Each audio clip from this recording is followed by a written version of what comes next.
Amados hermanos, el día de hoy vamos a iniciar el estudio del libro de Ageo, mis hermanos. Vamos a estar hoy tratando lo que es el capítulo 1, los versículos 1 al 2, para que por favor vayan buscándolo en sus Biblias.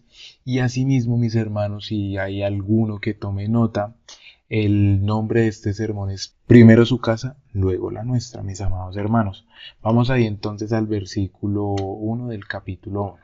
El año segundo del rey Darío, en el mes sexto, el día primero del mes, vino la palabra del Señor por medio del profeta Ageo a Zorobabel, hijo de Salatiel, gobernador de Judá, y al sumo sacerdote Josué, hijo de Josadac, diciendo: Así dice el Señor de los ejércitos: este pueblo dice, ¿no ha llegado el tiempo de que la casa del Señor sea reedificada? Mis hermanos, este libro de Ageo es el segundo libro más corto del Antiguo Testamento. Su tema principal es reconstruir el templo.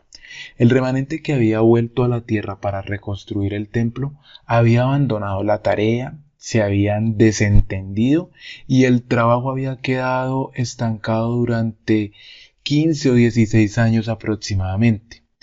Por lo que el profeta Ageo recibe el encargo de parte de Dios de animar al pueblo que se encontraba algo somnoliento, algo dormido, algo inmóvil, algo entumecido, como con un gran letargo, hermanos. Este pueblo había desmayado y el llamado de parte de Dios es que estos se tienen que poner manos a la obra, que Dios los está llamando a la tarea, que Dios los está llamando a la labor. De esta manera, hermanos, el autor, como bien lo indica el nombre, es Ageo, cuyo nombre significa festividad. Quizás nació durante una fiesta judía, fue un profeta posexílico levantado por Dios alrededor del año 520 a.C.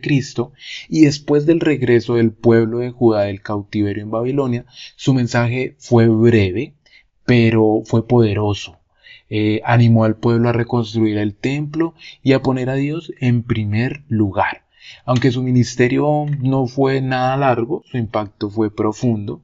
Nos recuerda que aún en los tiempos difíciles, Dios sigue hablando y guiando a su pueblo.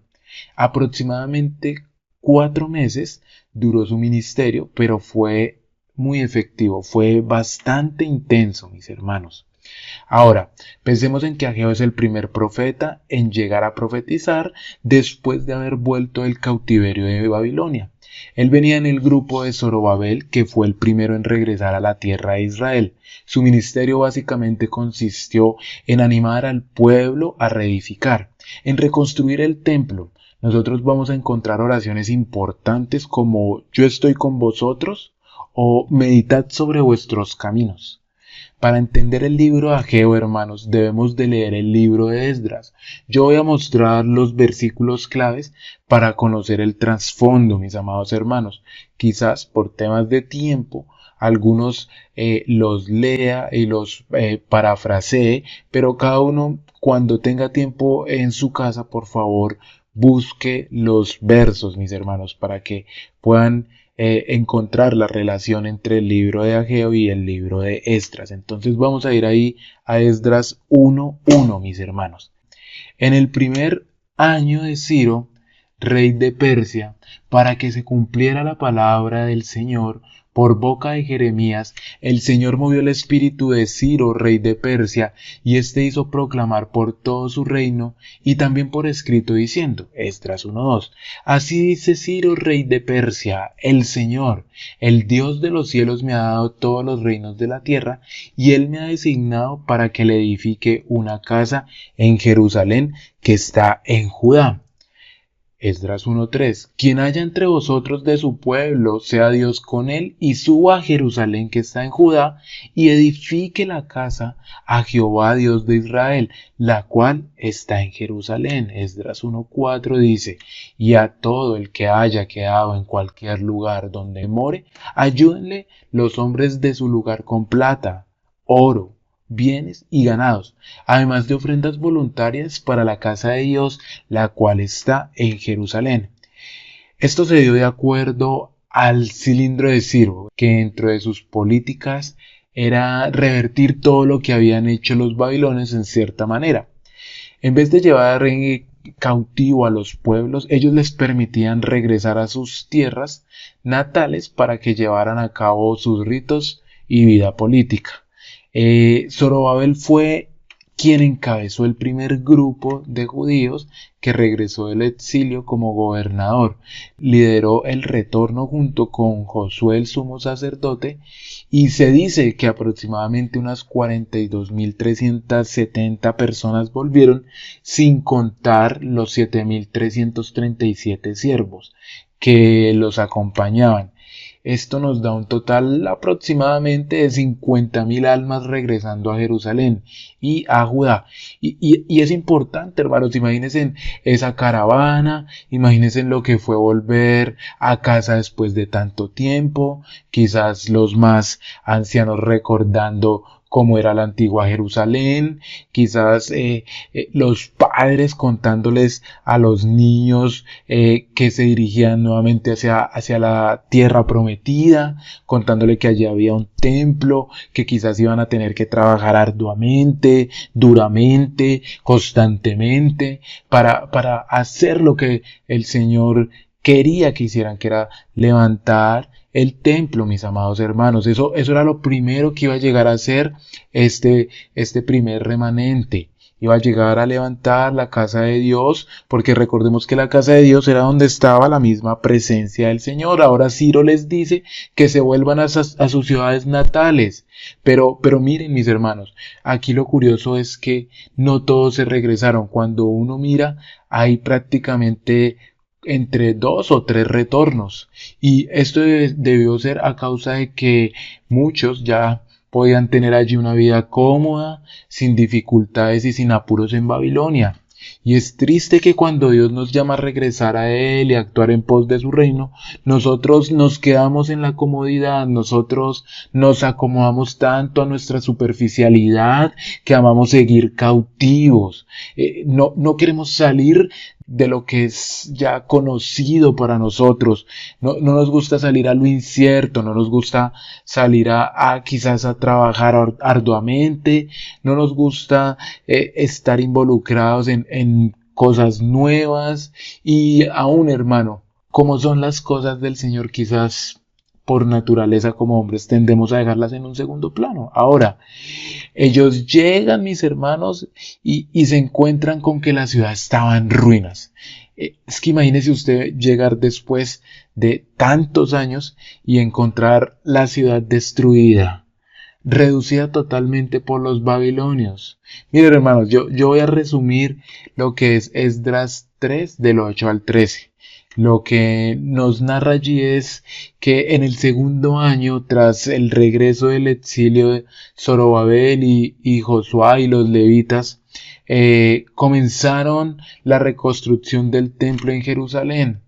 Asignaron a los levitas mayores de 20 años para supervisar la obra. Ellos los seleccionaron, y al colocar los cimientos, los sacerdotes y levitas alabaron a Dios con trompetas, con címbalos, según la ordenanza de David, ¿cierto? El pueblo celebraba con gran júbilo, y mientras el pueblo celebraba con gran júbilo, algunos ancianos que habían visto el primer templo estaban llorando, mis hermanos, lloraban al recordar la gloria del primer templo. Y el clamor era tan fuerte que no podía distinguirse, mi hermano, si era entre llanto y alegría. Y dice que se oía desde lejos. El ambiente parecía que estaba lleno de nostalgia, que estaba marcado por sentimientos encontrados. Algunos recordaban con tristeza la gloria del primer templo y comparaban ese recuerdo con los inicios humildes de la nueva obra. Mientras que quizás los más jóvenes celebraban con vigor, con alegría, con entusiasmo el progreso y la esperanza que representaba este nuevo comienzo. Ahora, miremos Esdras 4 del 1 al 5, que yo también voy a resumirlo, mis hermanos, por causa del tiempo. Dice que cuando los enemigos de Judá y Benjamín supieron que los judíos regresados del exilio estaban reconstruyendo el templo, ellos se ofrecieron a ayudar, alegando que también adoraban a Dios. Sin embargo, Zorobabel y los líderes rechazaron su colaboración enérgicamente, pues era un pueblo ajeno y no había estado en el cautiverio. Estos a su vez frustran el avance de la obra de Dios, enviando cartas al rey diciendo que el pueblo era un pueblo rebelde. Mis hermanos, y no es nada raro, así es el enemigo. Uno puede pasar años sin que se involucre en la obra de Dios, pero llega el momento en donde el Señor quiere que nos involucremos en la obra de Dios, y una vez lo hacemos veremos cómo se levanta el enemigo a oponerse al avance. Si ha visto usted, hermano, ese tipo de personas que no hacen ni dejan hacer, gente que es de estorbo para la obra del Señor. El Señor nos guarde, hermanos, de ser ese tipo de personas, porque podemos entorpecer la obra de Dios con nuestras cosas y con nuestras supuestas buenas intenciones. Es que, hermanos, miren, estos que estaban allí tenían buenas intenciones, era reconstruir el templo. Pero hermanos, yo hago una pregunta, y es, el pueblo estuvo en el exilio y durante todos esos años a estos no se les dio por reconstruir el templo. Y ahora que hay un decreto que Ciro emite, que ellos vuelven de su cautiverio, ahora sí quieren ponerse manos a la obra.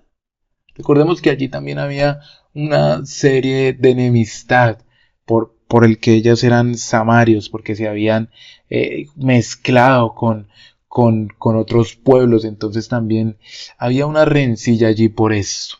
Esas eran las supuestas buenas intenciones de los samaritanos. Y a causa de esto la obra se detuvo, hermanos. O sea, a causa de esas supuestas buenas intenciones de que querían ayudar y que lo último que quisieron o que hicieron fue levantar un falso testimonio en contra de estos hermanos que habían llegado inicialmente y decir que se estaban rebelando pues contra el rey, y a causa de esto la obra se detuvo y permaneció así durante 16 años. Pero hubo algo que se apoderó del pueblo, se apoderó el espíritu de indiferencia, se apoderó el espíritu de fracaso, de sentirse derrotados, prevalecía el derrotismo, y es en medio de esta situación donde Dios levanta a Jehová. Puede que este sea nuestro caso, mis hermanos, apáticos, llenos de nosotros mismos, llenos de nuestros intereses, pero sin ningún interés por la obra de Dios, por la iglesia, indiferentes como si nada estuviera pasando, llenos de derrotas y de fracasos, y quizás la iglesia en cuidados intensivos, nuestras vidas en total miseria, en total ruina, y hacemos como si no pasara nada, como si la cosa no fuera con nosotros. Y hermanos, este es el tiempo que Dios quiere hablarte a ti y a mí. Ahora, mis hermanos, vamos a ver el primer punto que podemos llamarlo como gobernantes, profetas y sacerdotes bajo la soberanía de Dios. Entonces vamos ahí en Ageo 1. El año segundo del rey Darío, en el mes sexto, el día primero del mes, vino la palabra del Señor por medio del profeta Ageo a Zorobabel, hijo de Salatiel, gobernador de Judá, y al sumo sacerdote Josué, hijo de Josadak. Ahora, mis hermanos, vamos a ver algo del reino Persia. Debemos indicar, mis hermanos, o debemos empezar indicando que este es Darío el Grande. Recordemos que Darío era el nombre común de los reyes persas, como lo era Faraón en Egipto o como lo era César en Roma. Este tomó el poder por la fuerza, matando a su hermano Esmerdis. Dentro de su gobierno dividió el imperio persia en varias provincias, asignando a cada una su gobernador, asegurando la correcta administración. Fue el primer imperio en tener su propia moneda. La moneda era los dariacos de oro. Declaró la lengua oficial de su imperio, la cual era el arameo. Y este rey se caracterizó por su inteligencia y por su habilidad de mantener el orden. Y también él tenía una gran memoria. Dicen que aproximadamente gobernó 36 años. Ahora, mis hermanos, en el año segundo del reinado del del reinado de Darío hace referencia al año 520 a.C. Los judíos, al no tener rey ellos mismos, fechaban sus escritos guiándose por el reinado de los reyes imperiales a los que estaban sometidos. En este caso, pues, ya era el segundo año en que Darío, pues, llevaba reinando, ¿no? Ahora, en estos 2 primeros años de reinado del rey Darío, hubo una gran crisis política y bastantes revueltas que amenazaron a el rey Darío y su trono por su llegada al poder. Ahora, en el mes sexto del día primero del mes, y esto hace referencia al mes de agosto, fecha de las fiestas de las lunas nuevas, mis hermanos, y aquí es importante ver cómo en solo las fechas Dios habla, porque este libro de Ageo es bien exacto con las fechas, mis hermanos, porque uno diría, ay, es una fecha más, y uno diría, es insignificante, es una fecha más, ¿por qué quedó? O sea, todo lo que el Señor dejó allí fue por algo, mis hermanos, fue con un gran propósito y no es insignificante. Y es que providencialmente viene la palabra de Dios para estas festividades de las lunas nuevas, en donde se avistaba la luna nueva y significaba que esta luna nueva era que el pueblo iba a tener una consagración a Dios, que iba a tener una renovación espiritual, se celebraban con asambleas, había ofrendas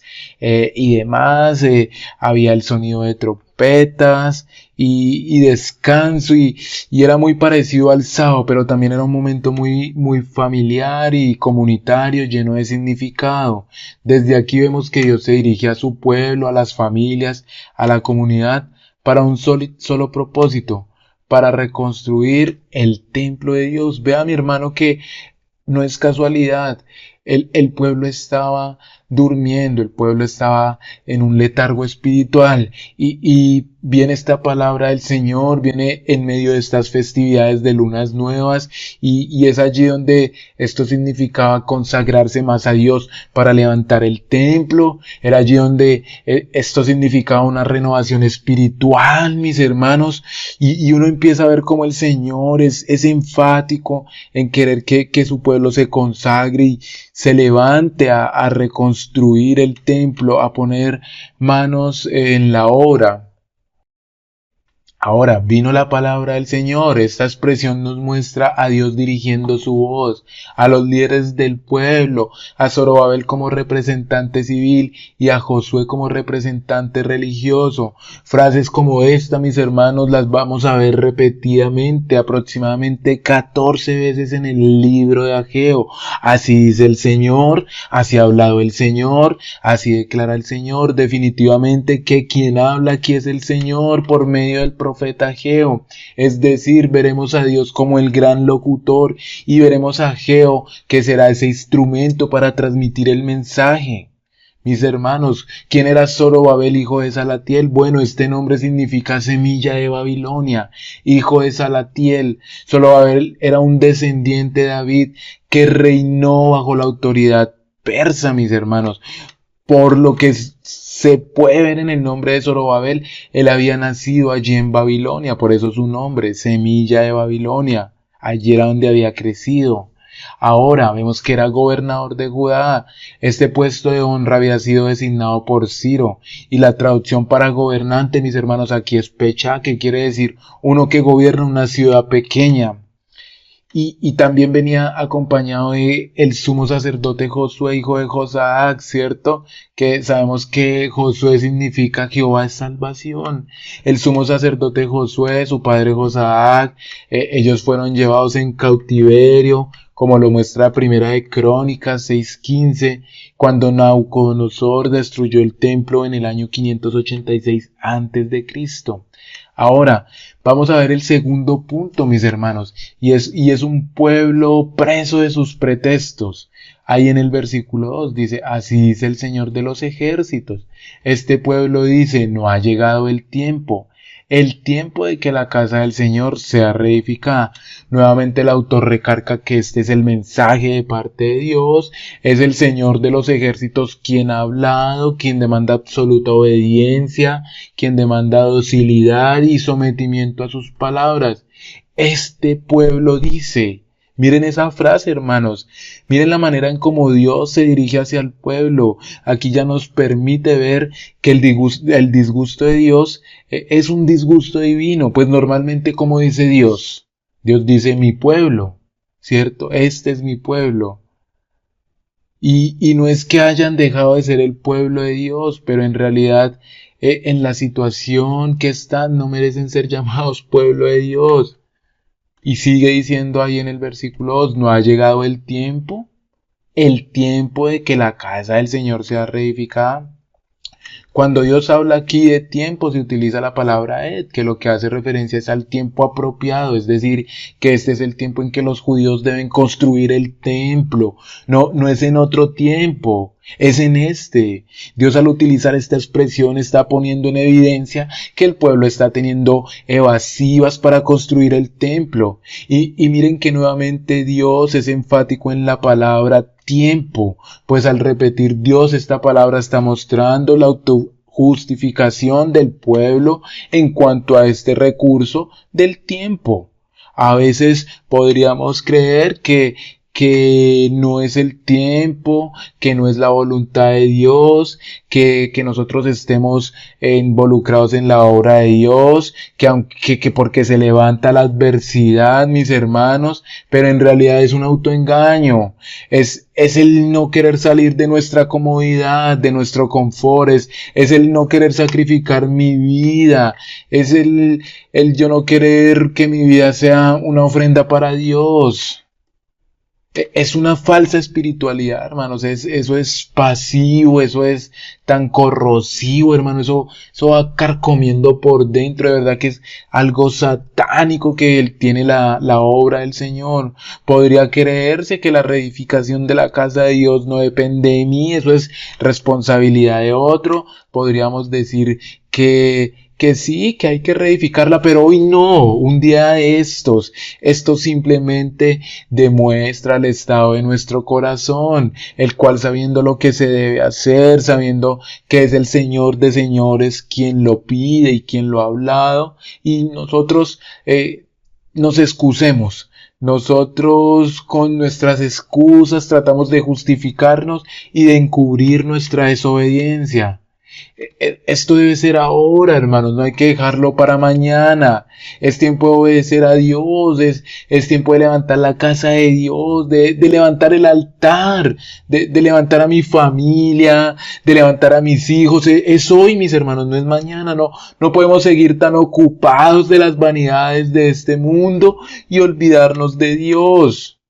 Hermanos, miren, ustedes recuerden lo que dice en Oseas 4, 6, 7. Tomen nota, mis hermanos. Oseas 4, 6, 7.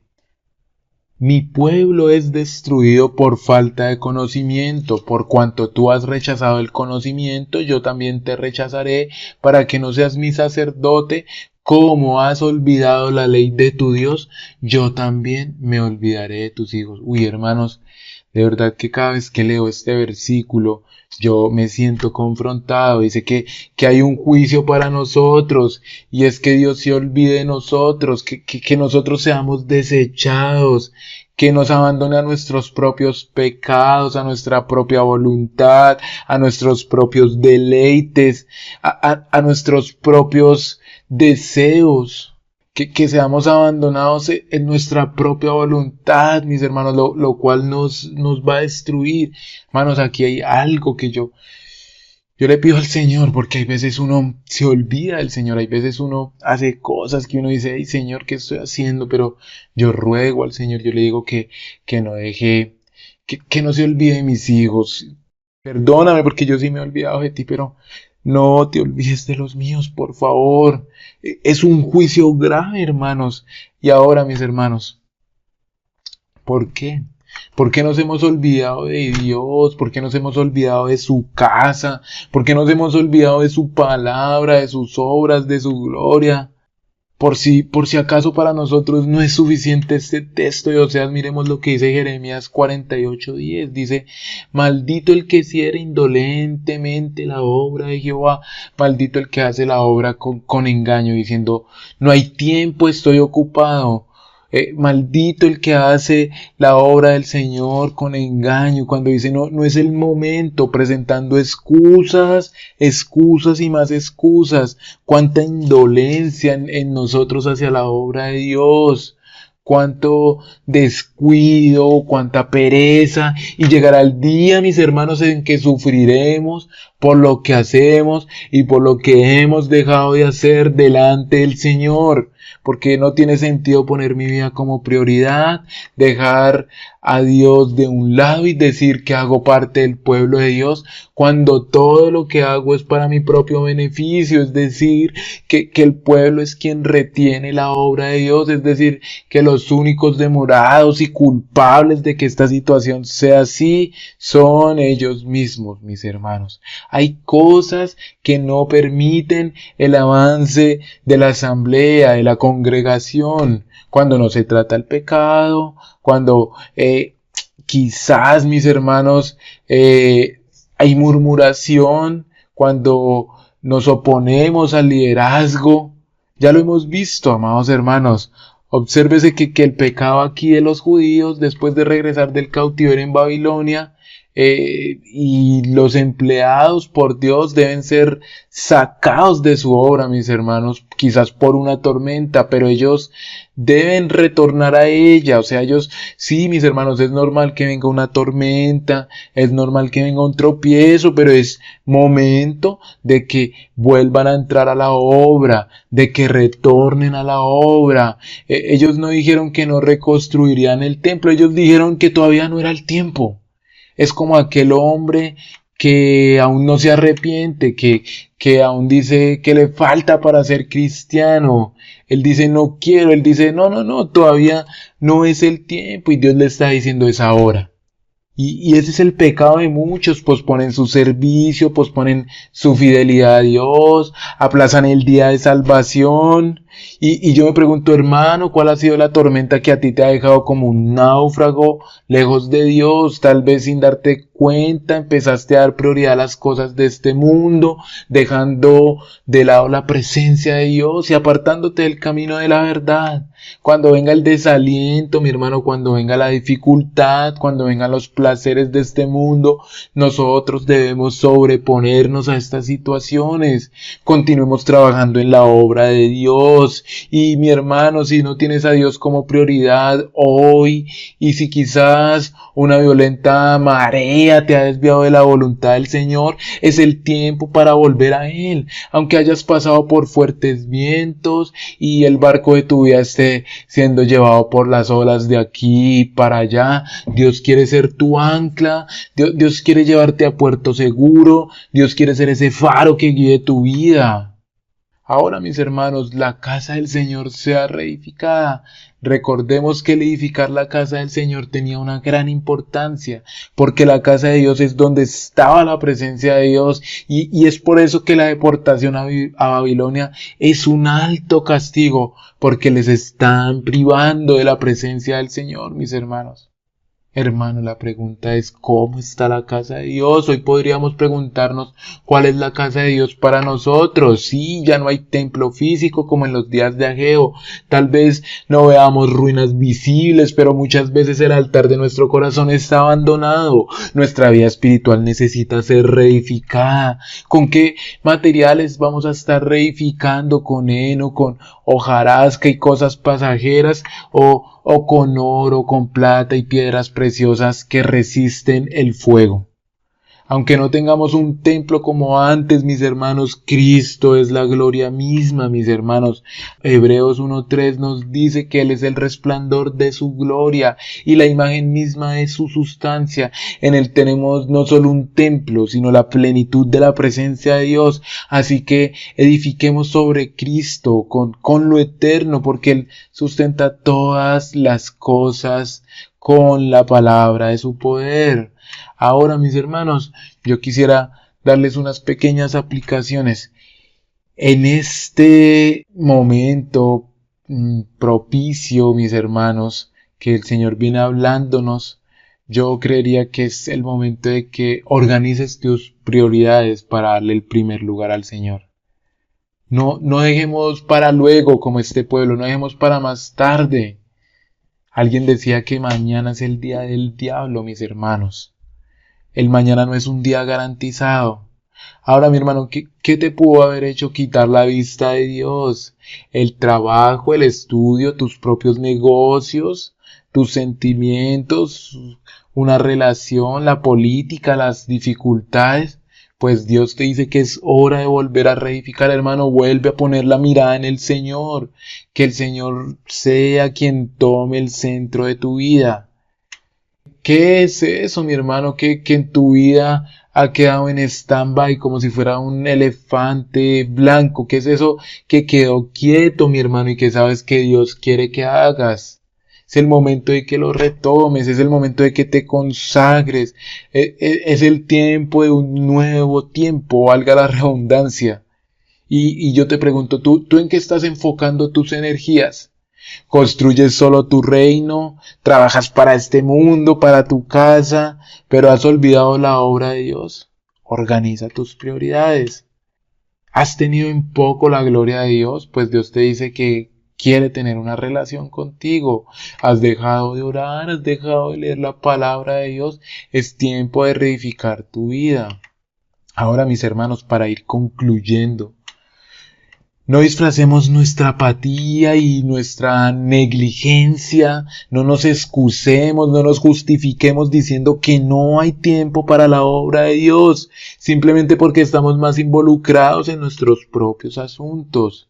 Es tiempo de volver a Dios, mis hermanos, es tiempo de volver a Cristo. Hermanos, vamos a orar.